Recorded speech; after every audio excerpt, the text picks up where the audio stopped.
Hi guys, welcome back to my channel. If you guys don't know who I am, my name is Divyanka and I'm a PharmD recent 2020 graduate. If this is your first time on my channel, welcome. I hope what you find here is helpful to you. And if you ever need any more information, you can definitely reach out to me via my email in the description bar below. Today, I want to welcome you to my first episode of the FocusRx podcast, a podcast where I share tips and tricks on pharmacy school, the professional life, the process within, and talk to people, both students and professionals in their working careers, to help give insight about different backgrounds, different career options, and a lot of other things. Today, I have the honor of having a pharmacy student on my episode of this FocusRx podcast. Her name is Radhika, and she is an incoming pharmacy student to Rutgers University. She actually found my YouTube channel online through LinkedIn and reached out via email about a few questions. So I thought this would be a great first episode to give you a look into what questions she had, what my answers were, and just the conversation we had together. I hope by listening to this podcast, it'll help you out in some way. And if you have any follow-up questions about anything that I mentioned in our talk, please feel free to reach out to me again via email like Radhika did. Of course, I hope this is helpful, and thank you so much for tuning in. Hi, good morning. Hello? Hi, I can hear Hi. you. Okay, cool. Good morning. How are you? I'm good. How are you? Good. First of all, thank you so much for reaching out. It's awesome that you even reached out, and the email made me really happy. How did you find my video? I always like to ask people. So actually, I was looking for internships and I found your LinkedIn and I saw you were interning as a medical writer.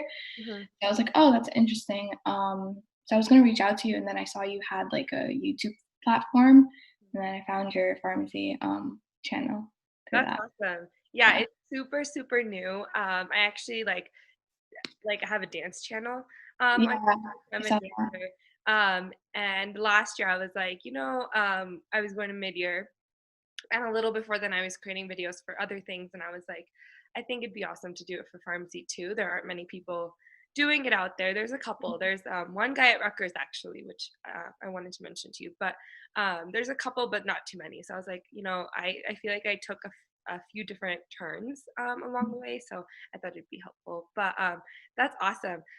Do you kind of want to start out by like telling me more about yourself? You said you got a bachelor's, right? Like, Yeah. So I just graduated from Rutgers, and I majored in biology. mhm, And at first, like I was kind of on the pre-PA track. I wasn't really sure like what exactly I wanted to do. mhm, And then like I kind of got into pharmacy, I guess like end of sophomore year or like junior year. I was just kind of like thinking about it, and then yeah, I kind of just like started studying for my PCATs and like applying places, and I got into Rutgers, so that was that's really cool. awesome. Yeah. Rutgers is definitely one of the best schools, I would say. Mhm. And in hindsight, like I actually didn't apply, which is crazy. I applied to 18 schools for college. Really? Some were pharmacy programs and some were general programs, but that's obviously still a lot of schools. And I don't know why my senior self did not apply to Rutgers, but definitely a great school. So Mhm. and the fact that you went to undergrad there actually probably really helps you as well, Yeah. just because you probably know some of the people and know the professors probably a little bit, and Yeah. things like that. So that's definitely helpful. Mhm. Um, what like for me when I was choosing schools, I actually Mhm. wanted to go kind of like yourself into the medical field, and I had an internship senior year of high school, and I was in the ICU, and there was just some downtime, so I just happened to sit in the pharmacist's room. And honestly, I didn't think of pharmacy as a career. I don't know if you Yeah. did, but like it just doesn't Yeah. come across when you're little. Like you're never like, oh yeah, like the person behind the counter, like I want to do that. But this pharmacist in the ICU was like, I love being a pharmacist. It's the best decision I've ever made in life. So after she said that, I was like, okay, I should probably look into it. Was there like a certain reason you went into pharmacy, or something? Yeah. Like you said, like I didn't really know much about it. I guess like during high school. Mhm. And then like I had a lot of friends that were in the pharmacy program, and like I kind of like realized how like diverse the field is, like, and how many like jobs that you can really apply to, not just like, for being a pharmacist. So I think that really interested me. So like that's kind of the reason why I went into it. Um, yeah, that's awesome. Again, I think Rutgers is definitely one of the best, well-equipped schools for pharmacy, at least for what I want to do. So that's kind of going to be my next question. I know you reached out and you have a bunch of questions, but what do you guys, I guess, know about pharmacy school? Do you know what you want to do after a little bit? I guess a little. I don't really exactly know what. I guess my main goal right now is trying to like get like expose myself to as many like different fields. So like I said, like the medical writing thing, like that was like I always saw like job posts about that, and like so I would like try to research into like how to get into it. So like that's something I want to like maybe get into. Okay. If it's helpful, I can kind of highlight the different avenues you can go into, um, Yeah. and then kind of tell you what I went into, why, and then we'll go into like the experiences in medical Mhm. writing. So obviously, you can go into three main categories: retail being one of them, Mhm. hospital, which is clinical, and clinical can really encompass a lot. So Yeah.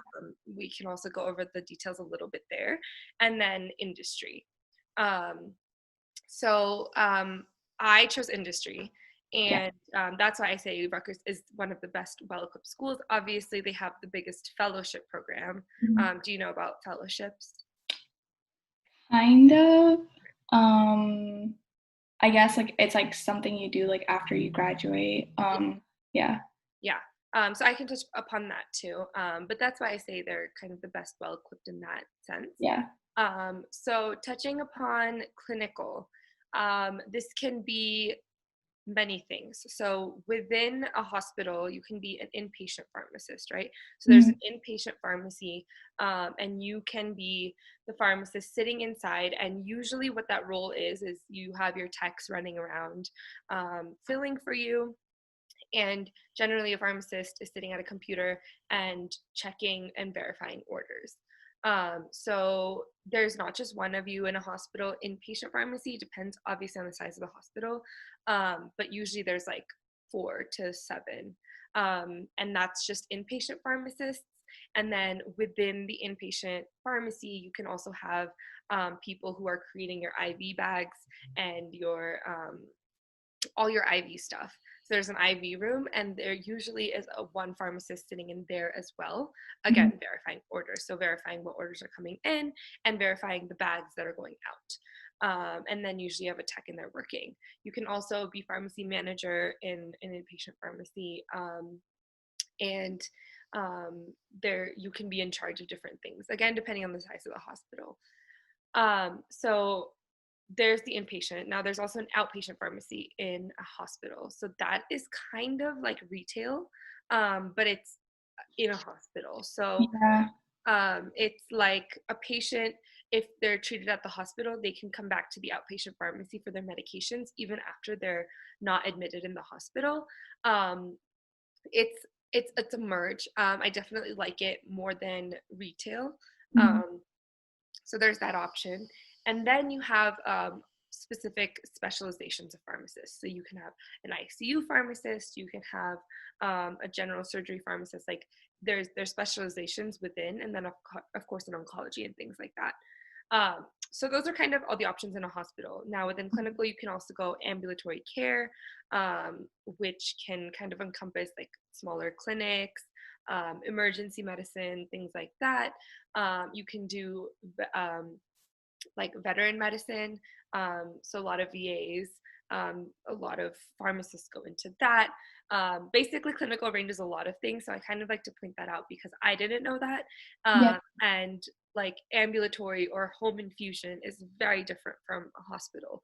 Um, there's also actually a consultant pharmacist within clinical, where you play a consultant role as a pharmacist, And what you generally do is work with nursing homes.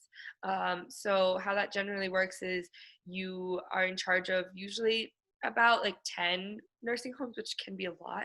Um, and your job is to keep all the meds on track for all those facilities. So that's a role that exists out there. And I definitely just touched upon clinical again, like if that's something Yeah. you're interested in. Yeah, I actually work at as a pharmacy technician at a fertility clinical pharmacy. That's awesome. Yeah, so that actually like helped me like get into like pharmacy school and stuff, like having that experience. But yeah, that was definitely a really cool like position because like I didn't even realize that like you can specifically specialize into like just fertility medicine. Yeah. Yeah, no, that's awesome. And I think that's cool that you're going into pharmacy school with like a different type of experience and not Yeah. just retail. Hmm. Again, nothing wrong with retail, not bashing on retail, but it is pretty mundane, I would say, and everyone has that experience. So it's cool that you have something different. I'm all about the different experiences. Yeah. And then last is industry. So this encompasses pharmaceutical companies, of course. So all the big names that you've heard of. You're sitting in New Jersey, right? Yeah. So of course, many of them are around you: Novartis, GSK, all of those, and then also the smaller biotech companies. And then this also encompasses agencies. So I can kind of go into that and what they do as well. Um, but it can really encompass a lot of things, and it's basically the whole drug discovery um, Hmm. process, correct? Yeah. And jobs, I guess, within that. So within industry, obviously within what company, they have processes spanning from like drug discovery all the way to 20 years later getting a drug approved. And then after that, once a drug approved, your job isn't done. So there's a bunch of stuff that you Mhm. need to do. And that's actually where a lot of pharmacists sit. Um, Agencies, what usually agencies do is they're smaller companies and they specialize in something. So that's kind of where the medical writing might come in. They're called contract research organizations, or CROs. Mhm. And they generally specialize in something. So you can have a medical writing CRO, you can have a regulatory CRO, um, or you can have an all-encompassing CRO that kind of has branches that touches everything. So how that works is a pharma company will actually contract their work out to a CRO. So if a medical affairs department in a pharmaceutical company needs help with medical writing and they can't do it in-house, or they don't want to do it in-house, they can contract it out to a company. And usually, sorry, a CRO or an agency. And usually they already have standing relationships, but that's kind of how a CRO comes into the picture. It's kind of on the opposite side of things. So they're doing work for their clients, which are pharma, and they usually have multiple clients. Mhm. So that's, again, a quick overview. Um, so within industry, if that's something that you're interested in, there are many different departments that a pharmacist can go into, and they're actually growing. I think when I first joined pharmacy school, which was 6 years ago, a long time ago, Yeah. um, they I don't think PharmDs were as accepted in the industry. The fellowship program still existed and all of that, but over time, it's definitely become more accepted to have a PharmD in roles within pharma, which is obviously great for us. Um, Now, what a fellowship is a, like you said, a postdoctoral training program, basically, but you are an employee.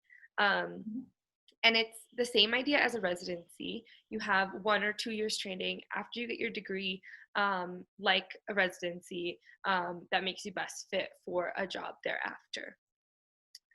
Most functions that you see PharmDs in a pharmaceutical company do have fellowships. Um, and there's many companies, there's many programs. Like I said, Rutgers has the biggest one. The school I went to, MCPHS, has the second biggest one. And then some of them don't go through programs. That's a whole nother topic. But basically, that's one way to go into industry. Okay. So that's a way that a lot of people take. That requires going to mid-year. which is the big ASHP-led convention that happens for pharmacists in December every year. Mhm. Um, so all types of pharmacists go to this. They have a residency showcase, they have seminars, and then they have their huge fellowship showcase. So that's something that if you're interested in industry, you might want to think about. And especially being at Rutgers, again, you have a huge network there. Kind of touching back on the clinical side of things, you generally need a residency. Now, take that with a grain of salt because some hospitals are not like that. Again, it would depend on really where you want to end up. If you were to end up at the fertility clinic that you're working at right now, I assume they probably would not do a residency. Yeah. But most like ambulatory care places now do. Now there's even retail residencies. So like CVS has a residency to kind of specialize in something if you want to. So there's basically a bunch of postdoctoral options as well. But again, it just depends on institution. Some hospitals only hire residents.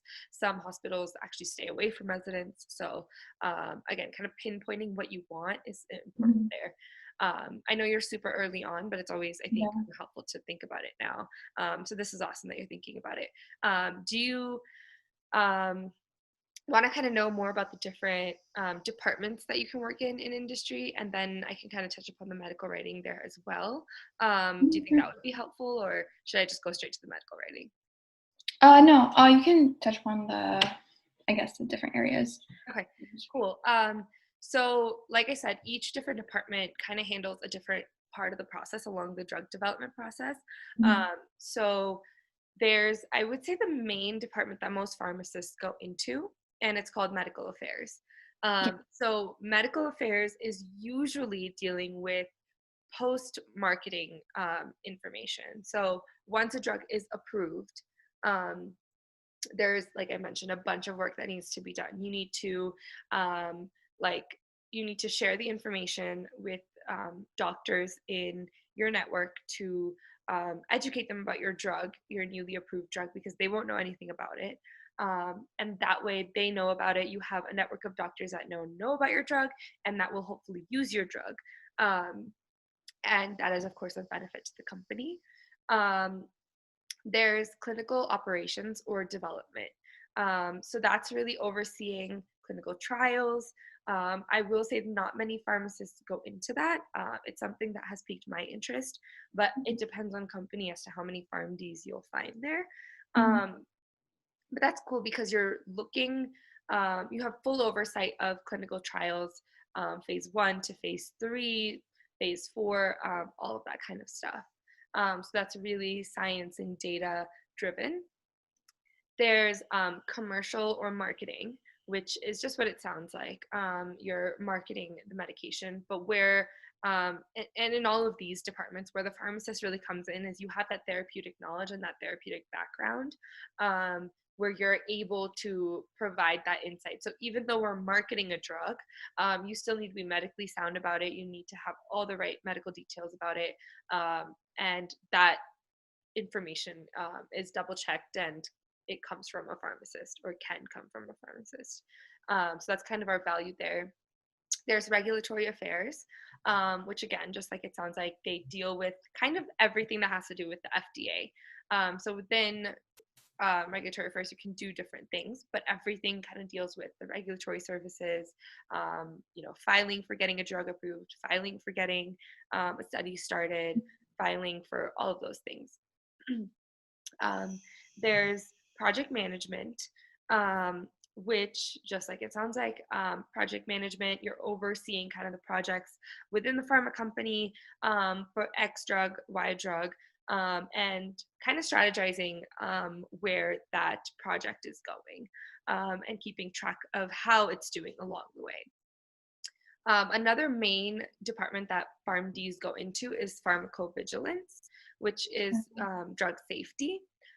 So why pharmacists go into that is because it's drug safety and it's dealing a lot with side effects, adverse events, all of those kind of notes and complaints and data that comes in for side effects for their drug. So now it encompasses a lot more than that, but that's kind of what is the, bread and butter of our foundation in pharmacy school. So that's a lot of the times why a PharmD kind of goes into that, and it's very easy to go into pharmacovigilance. So I think those are the main departments. What I'm interested in is medical affairs and clinical operations, like I mentioned. They're very different, but for different reasons. I would love to oversee clinical trials, and I think the data is really unique to deal with. And again, coming from a pharmacist background, it's really easy to understand the language and understand the data. Medical affairs is very exciting. Like I mentioned, most PharmDs are in this space. There's the most amount of fellowships for definitely med affairs and pharmacovigilance. And there's just a lot you can do within med affairs, which I think is why it's so exciting. It's never boring. You can always kind of touch different things. So this is kind of where I would say medical writing comes in, but medical writing is definitely a bigger asset than just medical affairs. I was actually listening to a webinar last week about CVs for industry, and the CEO of IPHO, I'm not sure if you're aware with IPHO, the Industry Pharmacists Organization. I think I've heard of it. Yeah. Yeah. So definitely, I know that was a question of yours, and I'll definitely get to that. But that's how I found this webinar, and the person giving the webinar was talking about medical writing and how big of an asset it truly is. And it kind of comes in multiple different ways, and it's seen as the foundation of skills in industry. So if you can, write medically, and or if you're a good medical writer, that can take you kind of very far. But it's not something that you necessarily get in school. So of course we get like publications, we write a bunch of stuff, but direct medical writing training is never something that at least I received. I don't think that any pharmacy school actually really focuses on that. So if that's something you want to get experience in, I would definitely look at medical writing internships. They do exist. I can definitely kind of help point you in some direction. I definitely looked into medical writing way later than you are. I mean, definitely props to you for that. And just having it in mind. So whether you get it from, sorry, backtracking a little bit, you can get medical writing skills in a lot of different places. Yeah. So where I actually started was I actually worked in a research lab at Dana-Farber, so kind of somewhere that pharmacists don't work at all. I was a sophomore and I just wanted experience. So in a research lab, they deal with a lot of publications. So that's a great way to get medical writing skills in, whether you're just editing, whether you're fact checking, or whether you're, doing the citations, whether you're actually writing the content, whatever it is. That's a great way, publications in general. I'm sure that a lot of professors at Rutgers do research. So that's one way that you can get in touch with maybe research on publications and things like that. Again, another way is definitely agency. So again, you're in New Jersey, you're surrounded by New York and New Jersey, and both places have a lot of CROs, like I mentioned. And I know a lot of them do summer internships. So that's something that you could look into. Also online, you can definitely like if you're looking for an internship or just learning medical writing, I'm sure you can even find online opportunities, because not only because of COVID, but because it is doable remotely. So just kind of thinking out loud, maybe you reach out to someone on LinkedIn who's a medical writer and you're like, hey, I'm interested in medical writing. I would like to shadow or learn or do an internship with you, and just learn more about it. And they could be an independent medical writer. They could work for an agency. They could work for a pharma company. It could be an array of things, but that's kind of how I would go about it. That's one way I would go about it. And then, of course, I would look up medical writing internships and things like that. again, that experience will never hurt you. So if you're looking for like a different type of experience, that's definitely helpful. And then in industry, it'll definitely help. Like right now, I'm looking for entry level jobs, Mhm. and a lot of those jobs are medical writers. And it's actually crazy. A lot of positions require like 7, 8 years of experience. So Yeah. it's definitely something that's looked upon. With respect and heavily considered if you have kind of that background. And in terms of jobs, like you don't have to end up as a medical writer. Mhm. Um, but like I said, it's kind of the foundation of, even clinical operations. You're always protocol writing, or you're writing all these forms for the clinical trials. And regulatory, you're writing all these forms for the FDA. And medical affairs, same thing. So it's kind of the basis for a lot of different things. Um, how I again got into it was Dana Farber, and then I landed an internship at Celgene, which is or was a company in New Mhm. Jersey. I was in their medical affairs group, so got more medical writing there. And then my appies, I had two industry ones. So I had one at Vertex, which is the biotech company in Boston, and Mhm. then in their again medical affairs group. And then my last one was actually at a CRO in Manhattan. So that's a name that I'm going to point you to. They're called BGB Group, and I can email this to you as well. Um, but they are a medical writing CRO, like I explained. So they definitely deal with a lot of medical writing deliverables. And I know they do summer internships. So I can kind of put you in contact with my manager there, or my former manager there, and see where that goes. I know they already picked their batch for this year, Mhm. but like you're way early. Like it's Yeah. totally fine. Apply next year, you'll be fine. Um, but again, you can obviously search online now. And I guess the number one advice I would have in general is like start networking now. I Mhm. didn't realize kind of the importance of that, or that I even had to do that, Yeah. until I was looking for my industry internship, and I applied the first year and I didn't get it. And um, I don't think it was because I wasn't qualified enough. That could have been a factor. I was very young. Um, but in industry, networking is like gold standard. Everyone gets in through networking. Um, if someone knows someone, they'll pull them in, and everyone else that's lined up for the position will go away. Um, and so that's definitely something that I'm kind of even dealing with now, job searching. But yeah, so that's definitely something that I would say get a head start on. Again, you're in like the perfect hub for that. And don't be afraid of like reaching out to people on LinkedIn. Yeah. If you want tips on that, like let me know. I do it all the time. I did it yesterday. I've been doing Mhm. it this like for many years now.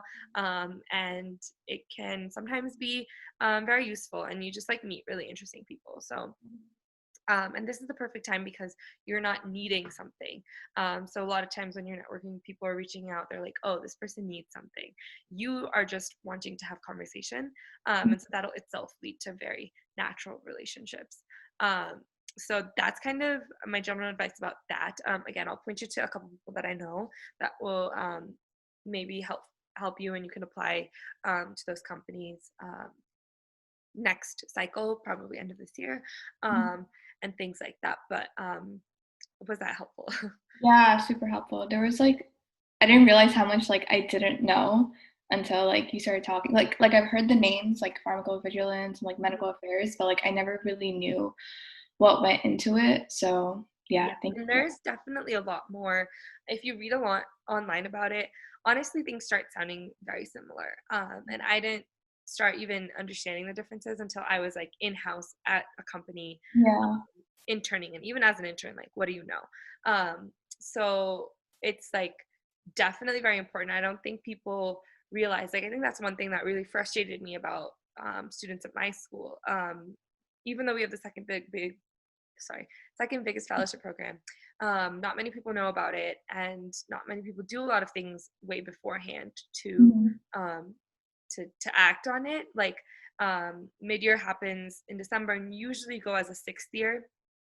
Um, if you're interviewing for fellowships or residencies, and sometimes you go beforehand if you're presenting. But I realized like the month before mid-year, I got all these LinkedIn invitations from my classmates, and I was like, yo, like you should have probably made a LinkedIn way before. So it's like little things like that.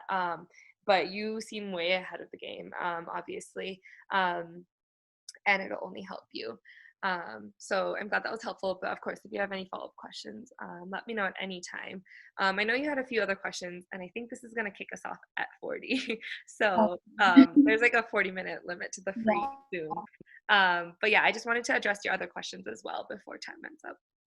Okay. I guess like the organizations part, like what exactly is like the mid-year Yeah. thing? So you wanted to know about which organizations you should be a part of as well, right?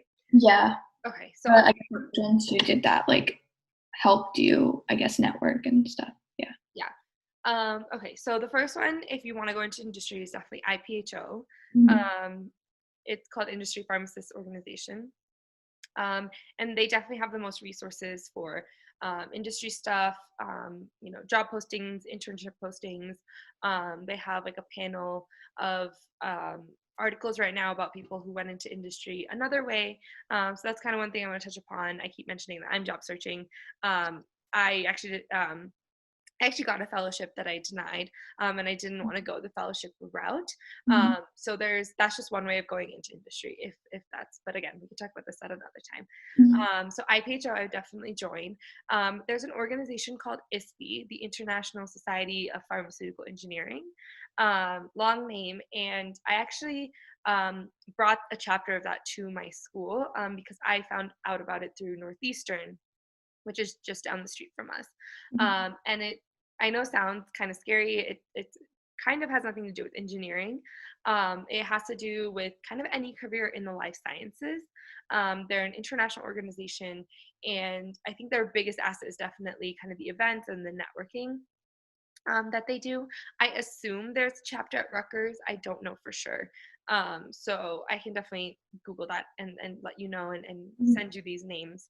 And then I would say be part of at least one or two other ones. One, maybe focusing on leadership. So if there are any leadership clubs at Rutgers, for us, we have PLS, which is Pharmacy Leadership Society.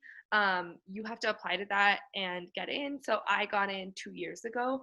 I assume Rutgers has a PLS, and of course that's great because leadership in general will never hurt you. To get in, you do need some kind of track record of leadership as part of your application, but I think that would definitely be helpful. And then I would say be part of one like clinical organization. Mhm. So some of them are ASHP, ACCP, and again, I can send all these names to you. ASHP is one of the bigger ones. So just to be in touch with the clinical side of things and just to kind of stay in the know what's going on, know about the events at your campus, things like that, I think would be helpful. Um, Mid-year is, like I said, it's an annual convention, and it's the biggest convention that pharmacists go to.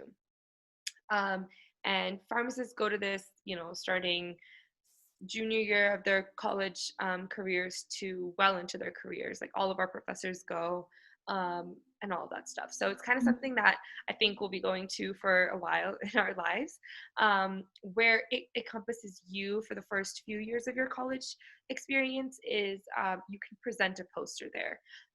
So what that generally means is you do research with a professor, and then you make a poster out of that.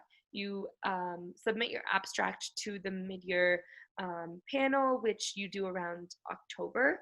And then if you get selected, you can make your poster and go to mid-year and present it. Now, I will say it's very easy to get selected. Almost everyone's abstract gets selected, and the presentation isn't a presentation as you would think. Mhm. You kind of just have your poster up and you stand there, and people come by and ask you questions about your poster if they have any. So very kind of science fair like. Mhm. Um, why I even mentioned that is because a lot of people say that you should go to mid-year beforehand. Um, and especially if you're applying for fellowships, a lot of people say you should go to mid-year beforehand to experience the craziness and to see how it goes down, so that that part doesn't make you nervous when you go there to interview. I would say take that with a grain of salt. I didn't go any year before my 6th year. I don't think it's necessarily necessary. It's a very expensive trip, obviously, and just going to present a poster there may not be the best use of your time. Of course, do posters and do presentations, but I think actually presenting them to people, which you can, have many avenues to do that, might be a better use of your time. Mm-hmm. And that's kind of why I have a mid-year vlog up, actually, because I just Yeah. wanted to show people what it's like without having to go there. Yeah. It is pretty crazy, but it's manageable. And then, yeah, so there's the fellowship part of it, which are interviews. So you do, I mean, that's a whole nother conversation, but you do a million interviews Yeah. in 3 days. And that's a whole process. And then they have a residency showcase. So all the residency programs come and showcase their programs to you. You get information on that. And then you don't apply for residencies there. So the fellowship applying window, it starts in November or end of October, and you apply. And then some companies have interviews beforehand. Some companies only do on-site interviews, things like that. And then the whole fellowship process is usually over by the 1st or 2nd week of January, where people have picked their fellows, if you got a fellowship or not, things like that. Residency, the process doesn't start for applying until February. And the whole process goes until match day, which is in March or April, March, I think March 16th, around that time. So that's a completely different process. So if you are interested in residencies, you would go to mid-year to kind of look at the showcase. And then, like I said, they have a bunch of seminars. So a bunch of your professors, other professors, and other professionals give talks. So there's a whole schedule on that. But basically, mid-year is just this huge pharmacy convention where a bunch of things are happening simultaneously. So when I went, I was only focused on the fellowship stuff, and I only did that stuff. I didn't go to any seminars. You don't have time. Things like that, some networking events, things like that. But in general, that's kind of what it is. I don't think you have to worry about mid-year for a while. I would definitely worry about getting other experiences, talking to people, and maybe securing an internship for next year. But yeah, I hope this was helpful. Yeah. I don't want to get That cut was off. very helpful. Thank Um, you. and of course, we can do this again if it's helpful. We can do this as you kind of progress through. I am job searching right now, so I think once I get a job, I'll definitely be more helpful in that realm. But along the way, if you have any other questions, like email me, message me, whatever. Yeah, thank you so much. Of course. It was awesome meeting you. Yeah, And thank you, of course, for allowing me to record this and yeah. do all that. So you'll see it on my channel probably today. I'll probably Oh, okay. So Cool. you can share it. I'll share it. I'll add me on LinkedIn. If not, I'll add you. But yeah, it was awesome meeting you and awesome talking Okay. to you. Me too. Thank you. Of course. Have a great day. Thank you. And that's a wrap. I hope this was helpful for you guys. I had a great time speaking with Radhika. She definitely seems like a student that's well beyond her years and is definitely preparing well for the years to come in pharmacy school. I know I talked about a lot of different topics within that 40-minute window, so I'm sure there are a lot of follow-up questions that you may have. Again, if you do, please feel free to reach out to me via my email in the description box below, and I will get back to you. Maybe you'll be on my podcast, and we'll have a grand old time. I hope this was helpful. Thank you so much for tuning in, and you guys will see me in my next video.